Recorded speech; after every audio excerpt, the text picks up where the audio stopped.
자기 신분을 절대 노출하지 않아도 되는 블랙 그 데이팅 앱이 있어요. 그 앱을 통해서 많은 유부남 유부녀들이 1대1 매칭을 하고 있어서 그 매칭이 어떻게 되냐면 만나서 차를 마시거나 이런 걸 하지 않습니다. 바로 호텔에서 만납니다. 어느 지역 무슨 호텔 몇 호로 와라. 불륜 남자들은 결국은 헤어집니다. 근데 이들이 문제에서 가장 많이 헤어집니다.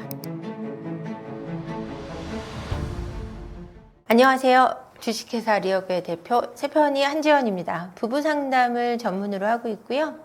많은 부부들의 화합을 위해 열심히 뛰고 있습니다.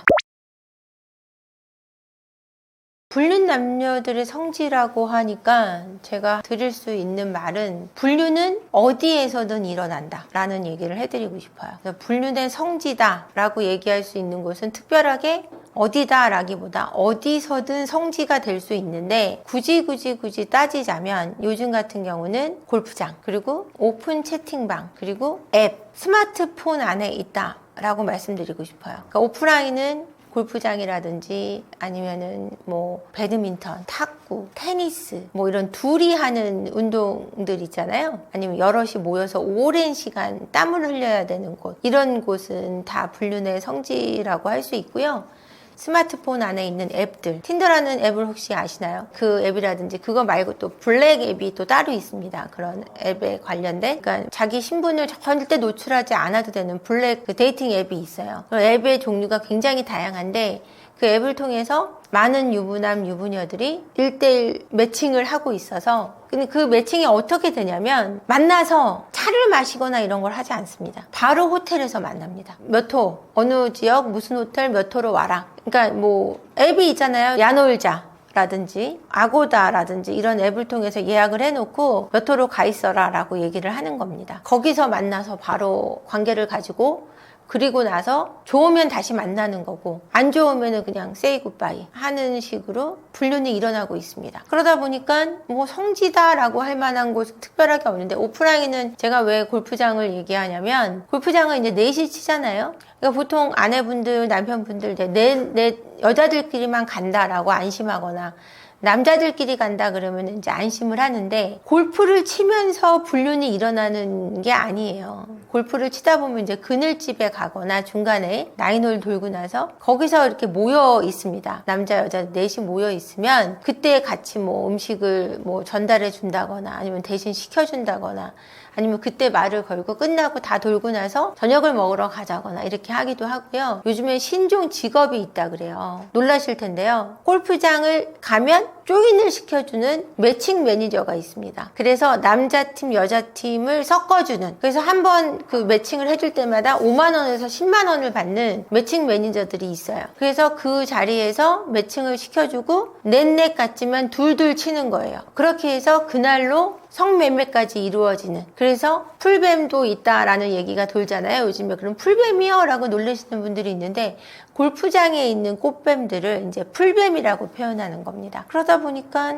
요즘의 성지는 골프장 또는 테니스장, 배드민턴 커플 또는 탁구 이런 데서 불륜이 엄청나게 많이 일어난다고 말씀드리고 싶어요. 실제로 어떤 사례가 있냐면 아내가 외도를 하는지 전혀 몰랐던 남편분이 있어서 찾아오셨어요. 그래서 이게 외도인지 아닌지 모르겠습니다 라고 오셨어요. 그래서 제가 얘기를 들어보니 어떤 쇼핑 목록을 들어가 봤더니 자기가 들어가지 않는 쇼핑몰을 그 목록을 볼 수 없는 어떤 사이트에 속옷을 한 80 몇 개를 샀더랍니다. 몇 달 동안. 그래서 그 80개가 어디 있을까 근데 숨겨놓은 거죠.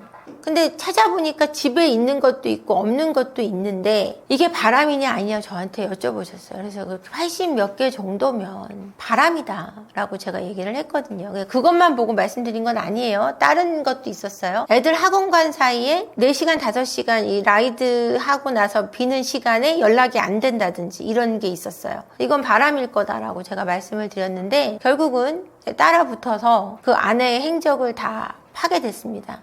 그러니까 이 아내가 어떤 식으로 사람을 만나냐면 일주일에 남자를 3번 정도 다른 남자를 만납니다. 각각 다른 남자를 만나는데 여자의 나이는 50대인데 남자들의 나이는 20대, 30대 초반인 거예요. 자기가 만나는 남자들은 전부 자기 애들 나이 정도보다 조금 나이가 많은 남자들을 만나는데 매일 다른 남자를. 그래서 왜 이렇게 매일 다른 남자를 만날 수 있는가 봤더니 핸드폰 앱을 통해서 블랙 앱을 통해서 계속 사람들을 바꿔가면서 만나고 있고, 하물며 자기 아파트 주차장, 지하 주차장에서 관계를 맺는 것까지 잡았죠. 이런 식으로 분류는 때와 장소를 가리지 않습니다. 바람을 피우는 이유는요, 자존감을 올리고 싶거나 삶의 만족도를 올리고 싶은 욕구가 있는 사람들일 경우 바람을 피기도 합니다. 그 자존감을 올리는 방식이 잘못된 거예요. 왜냐하면은 그 자존감을 올리는 지향점이 성적 지향성으로 짙게 나타나는 사람들이 바람을 핀 후에 더 자존감이 올라가고 삶의 만족도가 올라갑니다. 그러니까 자기애성 성격장애를 가졌다거나 또는 반사회성을 가졌다거나 이런 사람들이 이런 특징을 가지게 되는데요. 성적 지향성을 너무 많이 띠다 보니까 많은 사람과 관계를 맺고 싶어 하고, 그 많은 사람과 관계를 맺는 게 가능한 외도라는 방식 속에서 자신의 자존감을 향상시키고 삶의 만족도를 올려가는 부분도 있고요. 이런 점도 있고, 그 다음에 가장 근본적인 원인은 삶의 결핍과 불안인데요. 이게 삶의 결핍과 불안이라고 말씀을 드리면 결핍 없는 사람이 어디 있어? 불안 없는 사람이 어디 있어? 이렇게 얘기하는 것 같아요. 맞습니다. 결핍이나 불안이 없는 사람은 없어요. 근데 그 결핍과 불안이 적을 때는 삶을 발전시킬 수 있는 동기가 돼요. 아, 불안하니까 좀 더 열심히 살아야 되겠다. 이게 좀 내가 안정적이지 않으니까 더 열심히 살았을 때 나한테 올 수 있는 보상을 생각하면서 열심히 뛰는데, 이 불안이 너무 심각할 때는 이 불안을 즉각적으로 없애는데 그 중심을 두게 돼 있어요. 그러다 보면 그 불안을 즉각적으로 없앨 수 있는 방법은 뭔가에 몰입하는 거예요. 중독되는 거죠. 그 순간 완전히 빠져들 수 있는 어떤 거에 몰입하는 거예요. 그래서 게임을 한다거나 술을 마신다거나 마약을 한다거나 아니면은 섹스를 한다거나 이런 식으로 드러나는 건데, 이 마약을 접한다는 것도 쉬운 일이 아니고 술을 계속 마신다는 것도 한계가 있고, 또 술과 마약과 이런 것들은 여자가 따라오게 돼 있고, 더불어서 바람이라는 손쉬운 방법이 있을 때 근접하게 닿을 수 있는 관계 속에 있잖아요. 이 바람이라는 것은. 이 관계 속에서 내 불안을 잠재울 수 있는 방법이 외도라는 거죠. 외도를 통해서 그 관계에 빠져들고 거기에 중독됨으로 해서 거기에 몰입함으로 해서 자신의 불안을 낮출 수 있는 즉각적인 방식을 취하는 겁니다. 결핍을 채운다라는 것은 뭐냐면, 어릴 적에 부모와의 관계에서 우리는 받아야 되는 것이 두 가지가 있어요. 인간이 받아야 되는 것은 두 가지 요소가 있습니다. 그 두 가지 요소는 무조건적인 사랑과 무조건적인 수용이에요. 근데 이 두 가지를 받지 못했을 때 인간은 결핍을 가지게 됩니다. 그러니까 무조건적인 사랑과 무조건적인 수용을 받을 수 있는 사람은, 사랑을 줄 수 있는 부모는 그렇게 흔치 않아요. 그리고 완벽할 수 없고요. 그렇기 때문에 인간은 결핍을 가질 수밖에 없는 존재이긴 하지만, 그런 걸 받지 못한 사람이 대부분이고 완벽하게 받지 못했기 때문에 그 안에서 결핍이 생길 때 우리는 그 부모로부터 받지 못했던 무조건적인 사랑과 무조건적인 수용을 배우자에게 바랍니다. 그러니까 결혼이라는 것이, 저는 이렇게 표현하거든요. 나의 구원자를 구하는 어떤 형식이다, 예식이다 라고 말씀드리고 싶은데, 이 구원자를 구했는데 결혼을 하고 보니 이 구원자가 나에게 구원자가 아니잖아요. 왜냐하면 나의 구원자는 나밖에 없는데, 나 외의 구원자를 구하려고 할 때 사람은 그 기대치에서 무조건 실망하게 돼 있고, 그 결핍을 내가 아닌 타인으로부터 채우려고 하는 오류로부터 우리는 망가지게 돼 있는 겁니다. 관계 속에서. 그렇기 때문에 이 결혼에서 찾지 못한 걸 다른 관계에서 찾을 수 있다고 착각하는 거예요. 그래서 이 결핍이 나한테 있는 것이 아니라 상대방으로부터 결핍이 온다고 믿는 거예요. 저 사람이 잘못하기 때문에, 남편이 잘못하기 때문에, 아내가 잘못하기 때문에 내가 외롭고 슬픈 거야 라고 믿는 거예요. 사실은 내 안에 있는 건데. 그러다 보면은 다른 관계 속에선 찾을 수 있다고 믿게 되고, 또 다른 구원자를 찾는 방식이 외도로 드러나는 겁니다.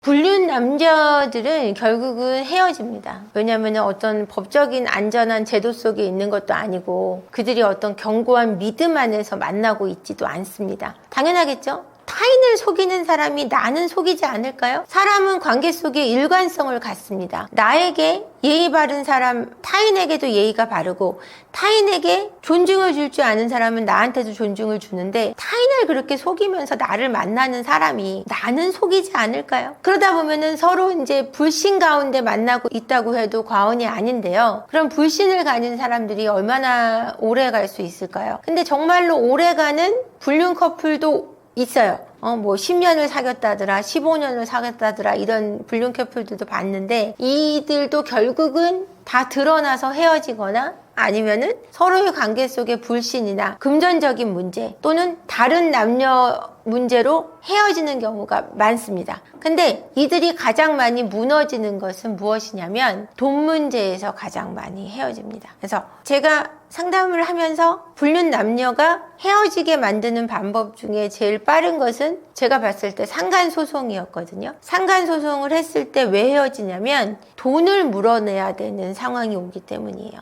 소송을 당했다고 이제 감옥에 가는 소송은 아니잖아요. 민사니까. 그러다 보니까 그게 뭐 감옥에 끌려가고 뭐 조사를 받고 이러는 게 아님에도 불구하고 우리가 문제가 되는 것은 내가 그에 따른 증거가 있을 때 몇천만 원의 돈을 내어줘야 된다는 거죠. 내가 이 남자를 사랑한다, 이 여자를 사랑하지만 내가 돈을 몇천만 원 내면서까지 고생하면서까지는 만나고 싶지 않은 일반인들, 그러니까 돈이 굉장히 많은 사람들을 빼고 이럴 때 무너지는 경우가 제일 많이 봤고요. 그 다음으로 무너지는 것들은 불륜하는 남자, 여자들이 나 외에, 불륜하는 여자 외에 남자 외에 다른 남성을 만나거나 다른 여성을 또 만나서 이중으로 불륜을 하기 때문에 헤어지는 경우를 많이 봤거든요. 또는 질투 때문에 본 남편을 본 아내한테 내가 불륜하고 있는 유부남이 자기 아내에게 잘하는 걸 못 견뎌서 질투 때문에 싸움을 너무 많이 해서 헤어지는 경우도 제가 많이 봤습니다. 그러면 이들이 헤어질 수밖에 없는 이유는 뭐냐? 결국은 불신으로 뭉쳐진 사이이기 때문에 불신으로 끝날 수밖에 없다라는 얘기를 해드리고 싶어요.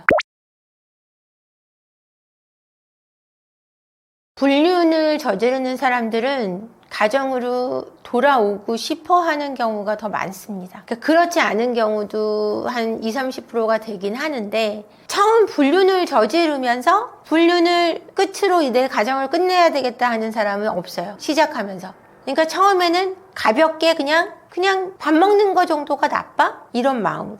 아니면은 한번 자보고 싶은 게 나빠? 이런 심리로 시작을 해요. 그래서 시작을 했다가 너무 깊어지고 이 관계에 대한 인간은 항상성과 연속성을 가져요. 인간관계에서 인간들은 이거를 유지하고 싶고 연속으로 이어가고 싶고 또 나한테 속했다는 걸 쉽게 놓치고 싶지 않은 나의 귀속된 거에 대한 집착을 가지게 되어 있습니다. 그러다 보면은 관계를 놓지 못하게 되는 건데요. 이것 때문에 그 불륜 관계를 놓지 못하게 되는 거예요. 근데 이것이 되게 나한테서 많은 것을 잃게 만들 수 있다. 나의 가정이라든지 아내라든지 거기에 관련된 많은 관계, 그다음에 나의 아이들의 미래라든지 나의 금전적인 손실이 너무 크고 내가 지금 사회적으로 가진 위치 이런 것들을 놓아야 된다라고 생각했을 때 득과 실을 따지게 됩니다. 그럼 내가 득이 더 크지 않다, 실이 더 크다 했을 때 돌아오고 싶은 마음이 드는 게 맞아요. 그러면은 이렇게 말씀하실 것 같아요. 그러면은 계산적으로 돌아오는 거 아니냐? 인간은 계산적입니다. 계산적으로 해서 돌아올 수밖에 없어요. 내가 아내가 더 좋으냐? 그 여자가 더 좋으냐? 내 남편이 나한테 더 잘해주냐? 그 남자가 더 잘해주냐를 따진다는 거예요. 그랬을 때 나한테 득이, 가정이 더 크다면 당연히 가정으로 돌아오는 선택을 한다라는 거죠. 그러면은 왜 가정이 더 클 수밖에 없냐를 생각하셔야 돼요. 지금까지 내가 이루어놓은 것과 함께 일구어낸 아내, 아이들, 이것이 당장 열정 때문에 저지른 순간적인 불륜보다는 훨씬 더 클 수밖에 없다라는 거죠. 그리고 내 남편과 이룬 것이 더 클 수밖에 없다라는 겁니다. 그래서 다시 돌아올 확률이 훨씬 높고요. 불륜을 저지르는 사람한테 죄책감이 있냐라는 걸 궁금해 하실 텐데 죄책감을 전부 다 가지고 있어요. 근데 갈수록 옅어져요. 왜? 자꾸 합리화를 해요. 이 사람이 너무 좋고 이 사람을 소유하고자 하는 소유욕, 이 사람하고 관계를 이어가려는 항상성, 연속성을 가져감으로 해서 이 마음이 커질수록 이 미안함에 대한 것을 합리화야. 내가 돈을 잘 벌어다 주니까 괜찮아. 미안하니까 더 잘해줘야지. 이런 마음이 생기고 실제로 바람피는 사람이 두 가지로 나뉘는데 내가 집에 가서 짜증을 많이 내는 경우가 있고요. 집에 가서 아내나 남편에게 너무너무너무 잘하게 되는 이 두 가지로 나뉘어요. 죄책감이 상쇄될 수 있도록 잘하려고 하는 거예요. 잘함으로 해서 내 불륜을 계속 이어가기 위해서. 그래서 이것도 죄책감의 하나의 이면이라고 생각하시면 될 것 같아요. 불륜 커플들이 진짜 사랑이라고 생각하냐 궁금하실 것 같아요. 아유, 그들은 찐사랑이죠. 무슨 말씀이세요? 너무너무 찐사랑이고 그렇게 애절할 수 없어요. 근데 그게 남자와 여자는 좀 달라요. 상간을 하고 있는 남자와 유부남과 상간녀는 좀 다릅니다. 유부남은 진짜 사랑이라고 생각하기보다는 욕정이라고 생각할 경우가 더 크고요. 이 여자들의 입장에서는 항상 내가 늦게 만났을 뿐이야 라는 그 전제를 가지고 만나요.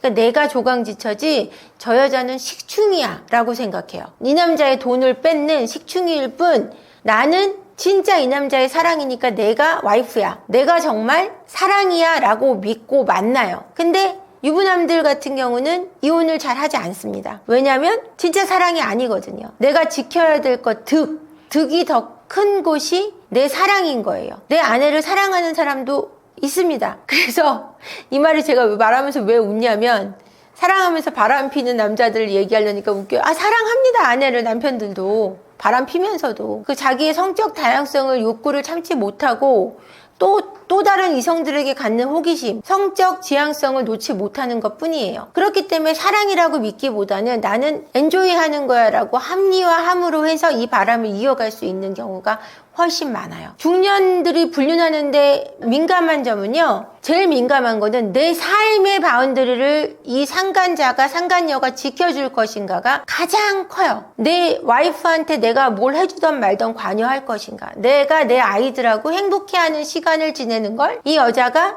또는 이 상간자, 이 남자가 그거를 이해해 줄 것인가 에 대한 그 예민함이 가장 큽니다. 그래서 아이들 문제를 시시비비하는 거를 굉장히 싫어해요. 제가 이번에 어떤 상담 사례가 있었는데 이 상간녀분이 상간 그 유부남한테 너무 가스라이팅을 많이 한 거예요. 너의 결혼 생활이 불행하다. 너의 아이들은 너의 돈을 뜯어가는 존재일 뿐이다. 자식은 필요 없다. 이런 가스라이팅을 너무 많이 해가지고 이 남자분이, 이 유부남분이 집에 와서 아이들을 너무너무 미워하게 된 거예요. 지금은 정신 차리시고 이제 상담 받으시면서 정신 차리셔가지고 이제 아이들한테 되게 잘하고 그 마음을 다 없애시긴 하셨는데 그때 당시 가스라이팅이 어마어마했다고 해요. 그러니까 이런 걸 지켜주지 못하는 걸 제일 싫어합니다. 원래는 이렇게 하면은 단칼에 상간녀하고 관계도 끊어내는 분들이 많은데 이분은 그걸 못했던 것 같아요.